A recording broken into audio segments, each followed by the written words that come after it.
Unabashed. The most unpredictable Becomes a headline. the most volatile, Outrageous behavior. unsubstantiated narratives, a battle of personalities. Welcome to Grand Tamasha, a co-production of the Carnegie Endowment for International Peace and the Hindustan Times. I'm your host, Milan and Mansi. The Newlyweds, Rearranging Marriage in Modern India is a moving account of love and romance in contemporary India. The book's author, Mansi Choksi, follows three couples across the heartland of India as they navigate boundaries of caste, class, religion, and traditional gender norms. What follows is a tale of romance, endurance, violence, and occasionally heartbreak.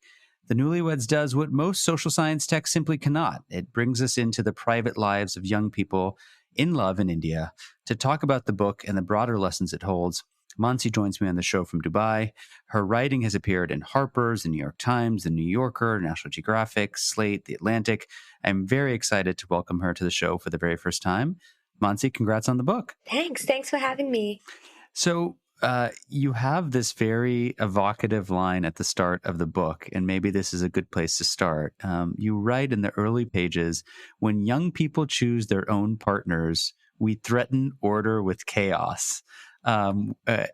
Which is such a great line. And you spent half a decade or more understanding that order and exploring and unraveling that chaos. So maybe to begin with, tell us a bit about the origins of this book. How did you get introduced to the three sets of couples that you ended up following for a period of years? Yeah. The book actually began with a magazine piece for Harper's. I set out to do a piece on the love Commandos. And when I reached New Delhi and I found this shelter, I thought that I was telling the story of, these middle-aged Indian men that were putting their lives at great risk to protect young people who were making choices that made them vulnerable. And I thought I would write a particular kind of story about the good work that they were doing. But as I spent more time at the shelter, it started to become clear that the story was something else. What I was seeing was what they wanted me to see on the first day, but after a week, that veneer kind of fell apart, and I was able to see that actually this was an organization of people that had found a particular niche in the Indian economy and found a way to make money off of people that were vulnerable by making these choices that threaten order with chaos. These were young men and women who have grown up with a really deep sense of filial duty. And when they choose to run away and to elope and, choose a partner for themselves, it comes at great risks. A lot of them are in very serious danger of being hunted down by their own families and loved ones for bringing dishonor to their communities. They sought out this shelter because it gave them that sense of protection. And as I kind of hung out more and more at the shelter, it turned out that the Commandos were actually a profit-making organization who were keeping these young people in the shelter, after having taken, all of their savings, but also using them as props to show potential donors to earn more donations and to keep the shelter running. And I should just, if I just interject for a second and pause, because, some of our listeners may not be familiar with this group. This is an organization whose leader essentially claims to aid couples that require protection and help in order so that they can marry and spend their lives together. And Sanjoy Sachdev, who is the leader of this group, had become something of a kind of cause célèbre. He had been on Amir Khan's very popular show, Satyamev Jayate. There were stories written about him. But there was a darker underbelly, and I think that's what you're referring to, which is, they had these grand claims about the services that they provided, but when you scratch beneath the surface, it turns out there's a lot of money changing hands, not necessarily a lot of services being provided. Exactly. So when I reached the shelter in 2016, I met Nitu and Davinder for the first time, and I was just really taken in by Nitu, especially. I just thought she was so brilliant. She was, young girl from a village in Haryana who had these really big dreams for herself. She kind of grew up with the feeling that she belonged to a bigger place and she belonged to, like a big city. And, when she falls in love with a boy who grew up across her street, and that's very taboo in villages that boys and girls from the same village are considered to be siblings, and it's a form of incest. And that was one thing. And also that they belong to different communities. She's Hindu, he's Sikh, and their castes differ as well. She's Panchal and he's of the Mehra caste. So it was a match that should have been a no-go. And when they run away, she runs away with 4 packed suitcases. And when you think about someone eloping, you have this sense of lightness that you run away with like the most important belongings of your life and just, run for your life. But Nitu had carefully packed all her favorite clothes. She had like taken her photo albums, her school certificates, her diaries, gifts, teddy bears, everything, and she'd carefully packed it all and run away to New Delhi to be with. And they're like throwing bags literally over the wall into this getaway car, exactly. right? It's just, I just thought she was so she was just so unique, and she had this really great sense of who she kind of saw herself as the lead in her own movie that nobody was watching. And like some of her comments just was so hilarious. She would say that it felt like I was Nitu and Davinder and I were like like the leads in Jab We Met, but our costumes were not as nice. Right. I think at one point she said like, "This is too filmy." Yeah. Right. Yeah, exactly. So I was instantly taken in by Nitu, and I thought that this is just such a great aspect of India that is so underreported. We never really get down to the surface of what it is that makes young people from small towns and villages stick. And it's the kind of the private lives of these people are also so political. So Nitu running away with Davinder is a big political rebellious act. And I wanted to use these stories, and I wanted to use these stories in the way that we consume love stories in popular culture, especially in Bollywood and soap operas. I wanted to use that same format and use that as an entry point to to kind of discuss the larger issues that are shaping India at the moment. You talked about a vehicle. I think there's another vehicle going on, which is using these stories to tell us about kind of small town life. Yeah. The geography of this book is one of its unique features. Many books in political science, as well as in kind of popular fiction or even nonfiction, are focused on the big metros, the big urban centers. You're talking about life in what's often called tier 2 or tier 3 India, right? I mean, it's one of the reasons that this book reminded me a lot of 2 other books I really admire. One is Snigdha Poonam's book, The Dreamers. And Trayana Bhattacharya's book, Desperately Seeking Shahrukh, which has a similar quality. Right. So, was this focus on kind of under the radar India, if you want to call it that, was that sort of deliberate? It was deliberate. I especially with Reshma and Preeti, the lesbian couple, I have felt that most of our stories about same-sex love and same-sex rights have emerged and focused largely in the big cities, especially as the activism grew around Section 377. But I wanted to write about same-sex love in small villages, but also among working class women, because for me it was just shocking, but also not shocking that when 377 was struck down, it really did not do much to change the lives of Reshma and Preeti.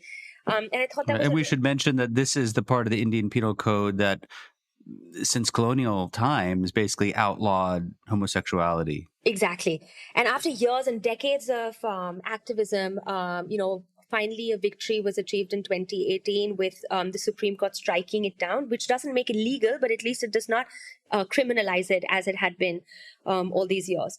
And it's a major step, in the right direction for, same-sex love. But I wanted to choose Reshma and Preeti because they come from Bazar Hathnur. They come from a very small village in Telangana, where the idea of same-sex love is, as it is in other small cities and even in metros, treated like a dirty secret within a family. The consequences of choosing a woman to love are very dangerous. It can alienate you from your family, but can also just kind of like lead you into a path of complete social ostracization and isolation. So it was a very brave deal that they had done this. Obviously, at some meta level, this book is a commentary on marriage in Indian society, although it's a commentary on a great many things. You write early on in the book that, and I want to quote here, marriage has a special place in Indian society. In many ways, it is the only intended outcome of growing up, right? Which I think will resonate with anyone who's listening to this who's of Indian origin. But for our listeners who are not Indian, who may not be steeped in the cultural context, tell us a bit about the kind of sociology of marriage, right? Like, what is it like? I mean, what are the pressures? What is the sort of experience like of being somebody who's on the cusp of that marriageable age? Yeah, I think this kind of boils down to the fact that we derive our identity from a lot of groups that we belong to as Indians. We see ourselves as, belonging to our religion, caste, subclass, class, language, district. There's so many various identities that make us who we are, and marriage especially has a particular role in strengthening those hierarchies. There's such a great emphasis on marriage in Indian society because it is a way to cement the hierarchies and keep the power order the way that it has been over several centuries. There's a common saying in Indian homes, and it's constantly regurgitated in Bollywood and things like that, that marriage is not between two people, it is between two families, and it is between two communities. So to think of marriage as a choice is often thought of as selfish, and is often thought of as something that is rebellious. To choose your own partner, you're essentially going against the grain of tradition that has kept these power hierarchies in place. And that's why I think sociologically that is that is where it derives its meaning from. I want to focus on the three sets of couples for a bit. You sort of alluded to them already, without spoiling the plot too much for listeners, because I would like for them, I'm sure you would like for them to pick up the book. But let's start with Nitu and Davinder, who you introduced briefly. And you write that their match really should have been unthinkable, right? Now, you talked about how this is a match between people of different castes. It's a match of people who come from different communities. She is Hindu and he is Sikh. I think some people would say, well, how distant is that really, right? In India, I mean, this is more common, but at a very, very local level, there was an intense sort of blowback. Tell us a little bit about the taboo nature of their coming together. So when I went in, growing up in Bombay, when I first met them, I thought the main issue was caste. But as I spent more time with them and I understood, the real issue was actually the fact that they came from the same village. The part of Haryana that they come from, girls and boys of the same village are considered to be siblings. So it's a form of incest in the eyes of village elders, that a boy and a girl from the same village who should see each other as brother and sister are having romantic feelings for each other. That's the problem number one. Problem number two is the fact that Nitu's father is, a pretty wealthy man who, owns a bunch of land in the village, runs a firewood shop that does pretty successfully, and has a son that is a Marine. So these three things put him at a status higher than Davinder's father, who drives freight trucks most of his life, and had moved to farming when the elopement happened. So he's considered a pretty ordinary member of society in Kakheri, the village that they came from. And third is the issue that they come from not only different religions, but also different castes. So I think the main issue was class, to be honest, and it was the village taboo of the fact that they were they grew up in the same village. So that was that was and as I when they run away, there is a big violent blowout that happens. Nitu's father just cannot handle the fact that he's almost crazed by rage at the thought of his daughter running away with a Sikh from who's a neighbor. When they try to track them down and they reach the police station, they take Davinder's father, they kidnap him and take him to the police station to turn him in and ask, kind of get the police to take action. And by then they learned that the Love Commandos had already informed the police about that they were taking shelter with the Love Commandos in Delhi. And he's kind of really thrown off that how is this possible? But constantly throughout this narrative, they meet with police officials that hold the same views that they have, even if by law they're expected to protect the rights of these young people. A lot of them privately sympathize with the parents who are aggrieved that their children have run away against tradition. That was a really fascinating thing. So privately, the police officer really wants to help find them, but he can't do anything officially because, the law says that people that are, major by law are allowed to be together, and there's nothing that can separate them. So it's very confusing for Nitu's parents, for instance. And then, of course, there is this scepter of violence that kind of looms over all these stories. With Nitu and Davinder, there is a actual violent fallout. Davinder's mother is physically assaulted by Nitu's relatives. She's almost left to die in the village square. Nobody comes forward to help her. Their house is destroyed. All their valuables are stolen. And most importantly, they're unable to go back and live in that home or find a buyer for that home. Nobody is willing to buy that property, which has kind of been tainted as a site of community feud. It's a really tragic sort of fallout because this young couple's actions are essentially have changed and transformed the lives of their parents. And this was really interesting because it sort of brings the news, right? And it's sort of like one of those Law and Order episodes, right? Ripped from the headlines, right? I mean, we hear about people like Yogi Adityanath, people in the Bajrang Dal, parts of the song talking about love jihad, and it sounds like this outlandish conspiracy theory. But in your book, it's no longer abstract, right? Because Arif, who is this Muslim boy who has fallen in love with this Hindu girl, is accused of engaging in this, basically swindling her into marrying him, converting her to Islam and bearing his child, right? And so when you talked about the scepter of violence, I mean, they're living in this like perpetual cloud, under this perpetual cloud of physical violence, but not just physical violence. And this is something I wanted to get your take on, but also kind of there's a mental toll, right, that it's taken on them. And I think that it then seeps down in a kind of negative way into their own relationship. Absolutely. Arif, when I first met him, he was this young man full of dreams for himself. All he wanted was to be a police officer and kind of make a name for himself and, be the only guy from Basmat who returns with like a white collar job or, like a government naukri. That was the aim that he had for his life. And when he sees that, he's being accused of love jihad by the Bajrang Dal, and the fact that there's a police missing complaint against Monica and he might be arrested in that case, all he can think of is, this is going to checkmate my dreams. I haven't done this. We've run away together. We've done everything in the cleanest way possible, and now there is this possibility that I may never be able to be a police officer. He constantly keeps telling her, have you ever heard of a police officer who has a police case against him? And it's a really sad,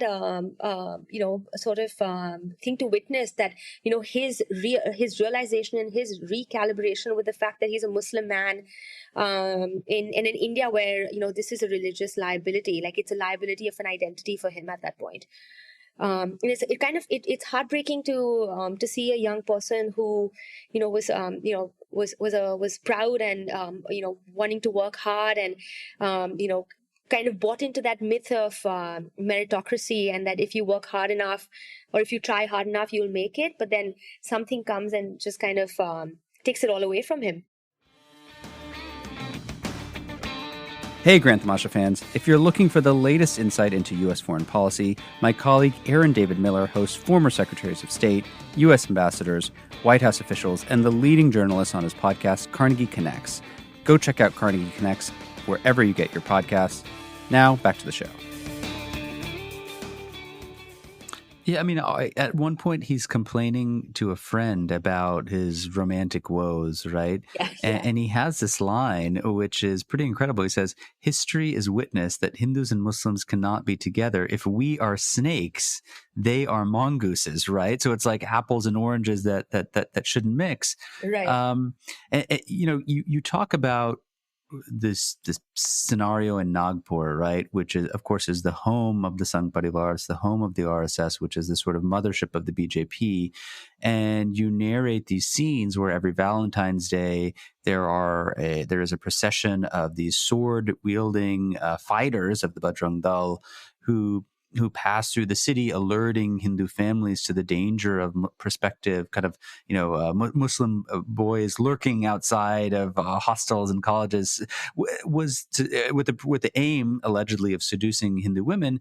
This sort of intimidation wasn't just a Valentine's Day procession, though. I mean, in your narrative, I mean, this is sort of something that's almost in the air, isn't it? I mean, it's palpable. Yeah, absolutely. You really do feel it.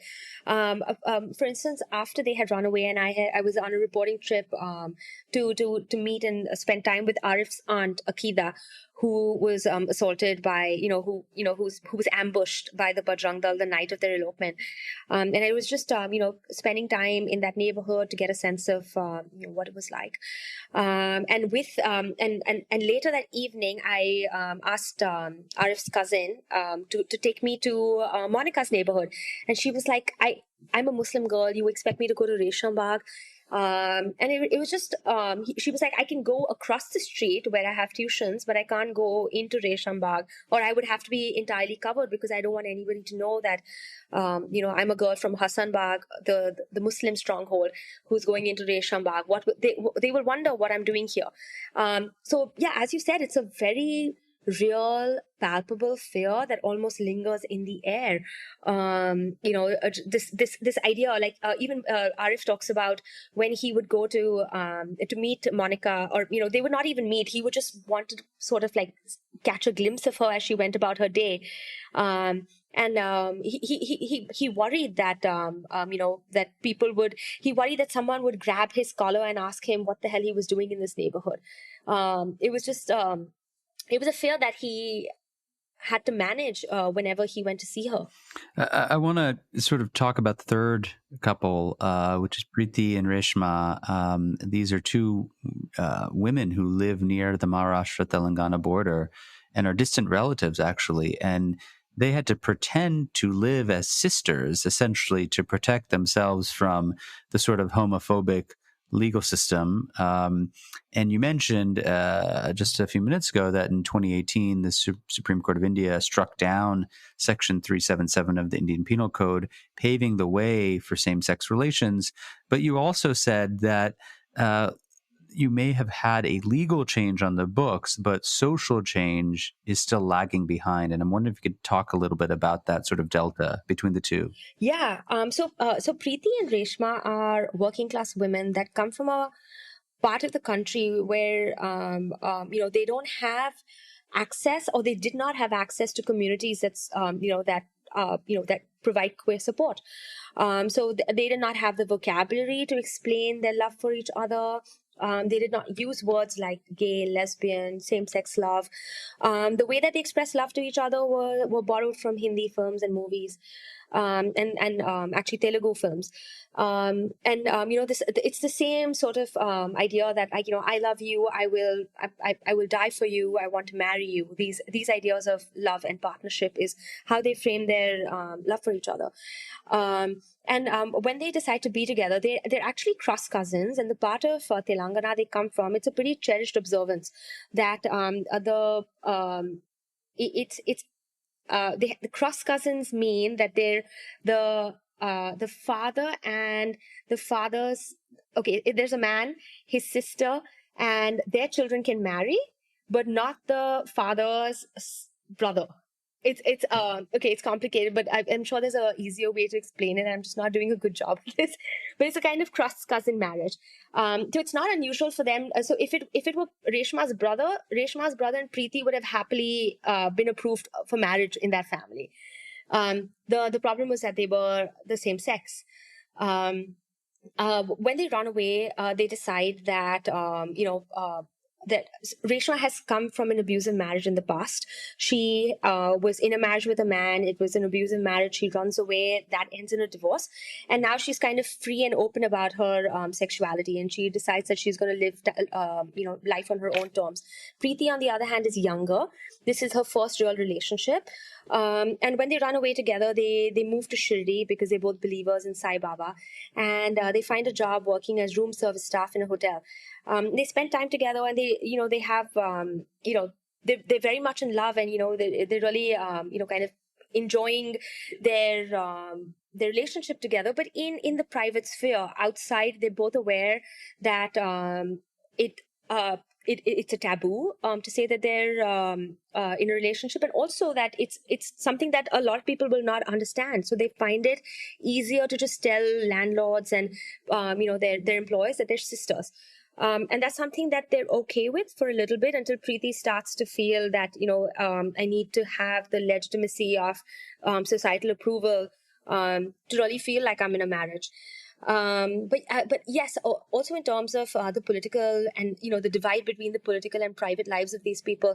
When Section 377 was struck down in Delhi, I was in touch with Reshma and Preeti, and they had no idea that this law had been passed. It was not even a blip that had shown up in, as a push notification on their phones. It was not something that they knew to celebrate or to mourn. They were just so far removed from the big changes happening for people like them that it just felt like a very distant idea to them. Almost like an abstract shift as opposed to an on-the-ground shift. I mean, one of the things that I wanted to ask you about was this idea of love marriage, right? Because you have these conversations all the time. Was it a love marriage? Was it an arranged marriage? And there's now all these different gradations of being between love and arranged, right? So at one point, Davinder, I think he's texting a friend, and he says, love marriage equals destroy life of everyone who belongs to you, right? Which is this really sort of bleak statement. And I'm wondering whether you think this is true, even when marriage is taking place within the bounds of one's caste, religion, and so on. So, the story you're telling is about people who are breaking these huge boundaries, right? Whether it's caste, religion, kinship, traditional gender norms. But if you put that aside, do you see signs that, kind of marrying the person who you love, who you chose, is still a sort of radical concept in society? Yeah, I actually, I don't think so. I feel that, Davinder especially had fallen into the trap of the, like the cliche of, a married man who will now share jokes about, if I were my love marriage, because my wife is someone who I loved and married, now I get burnt rotis. Had I married someone who my mother had found for me, I would get, nice fluffy rotis. So he constantly shares these jokes, and he's turned into the kind of man that, is very, it's not uncommon. He sounds like an uncle. He kind of sounds like a standard issue uncle. He's turned into a married uncle. But I don't think it's a rebellious act anymore to marry someone you love. But there is, I would say, a certain peace that a lot of people choose in going with the partners that they are assigned. It's almost like a peace in defeat. Whatever you get is now a bonus. So, whenever there's an element of love involved, there's always that idea of self-doubt that, it turned out this way because, I chose what I wanted. Had I gone ahead with the match my family chose for me, they would not, because this would not have happened because they've done it for so many years. That's how happy marriages have lasted for all these generations. So I think it's this idea of self-doubt that comes in when love is involved. I was struck by, you're talking about three pretty daring couples, right? They made pretty bold choices under pretty difficult circumstances. But it's interesting that despite the fact they were so bold and daring, they were also really constrained in their own private lives, even after they escaped from home, right? So at one point, Monica's talking to her neighbor, and I think the neighbor says, a girl's happiness depends on how fast she adjusts to her husband and to her in-laws, right? And you can sort of feel this resignation that Monica herself feels in her own life with her husband, Arif. And so were you sort of struck by this cognitive dissonance, right? Because like on the one side, like total audacity, and then the other, like complete conformity in some weird way. Exactly, and that's why I think these six people are so are particularly interesting, because if I had chosen people that came from big cities, the sense of filial duty is not as strong. These are I write somewhere in the book that these are exactly the kind of young people that are raised to resist the urge of defying tradition. They have this real sense of duty towards their parents. They have this need for approval, and because of this one rebellious act, they haven't turned into different people. Like, for instance, Arif will not bear the thought of his sister having a love marriage. It's something he cannot tolerate.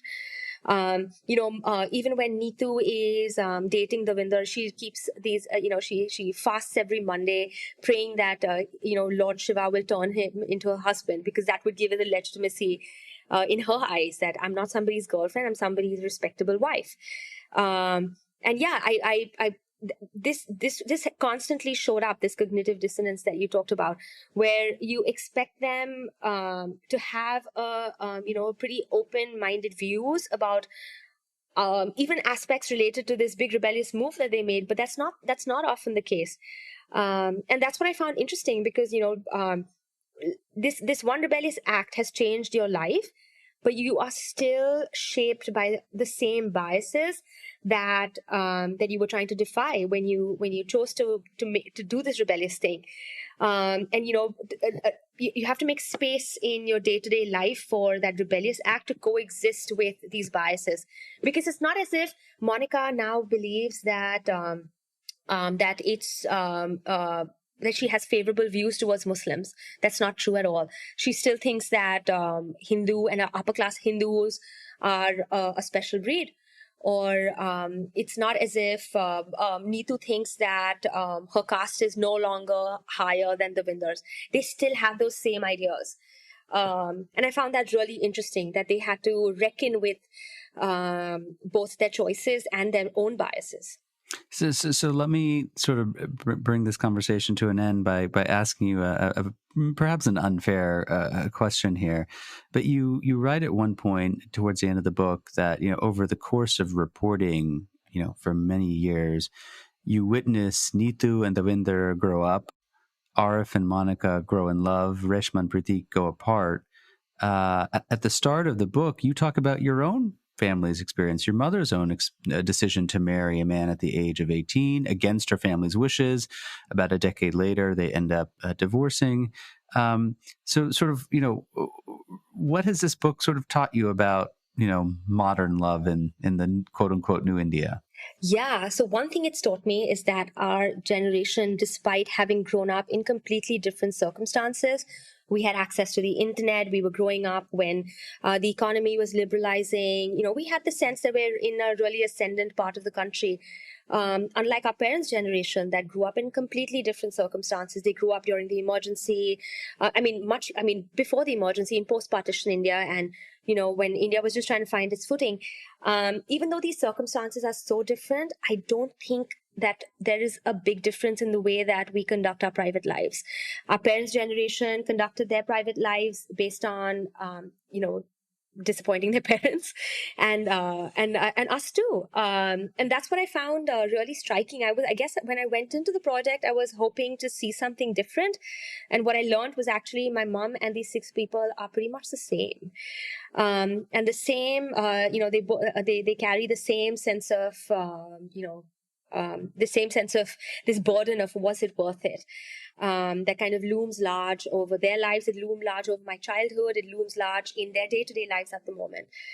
So my takeaway is that we're actually the same as our parents. I think the older we get, the sharper that realization probably comes in. My guest on the show this week is the author Mansi Choksi. Her new book is called The Newlyweds, Rearranging Marriage in Modern India. Here is what the author Amitava Kumar said of the book. Love is transformative even when it fails. That is one of the lessons of the Newlyweds. And just as it is with love, I felt most alive when reading this book. Congratulations, Mansi. This is a real accomplishment. And I hope that you are in the process, if you haven't already, of optioning the Netflix series, because the script and the cinematography practically kind of write itself. But best of luck to you. This was fabulous. Thank you. Thank you so much. This was so much fun. Thank you for having me. Grand Tamasha is a co-production of the Carnegie Endowment for International Peace and the Hindustan Times. You can find us on Apple Podcasts, Google Podcasts, Spotify, or wherever you download your podcasts. Be sure to subscribe and leave a review to help others find the show. Tim Martin is our audio engineer, and Cliff Jayapranada is our executive producer. Production assistance comes from Nitya Lab. Thanks for listening, and see you next week. This was a Hindustan Times production brought to you by HT Smartcast. HT Smartcast.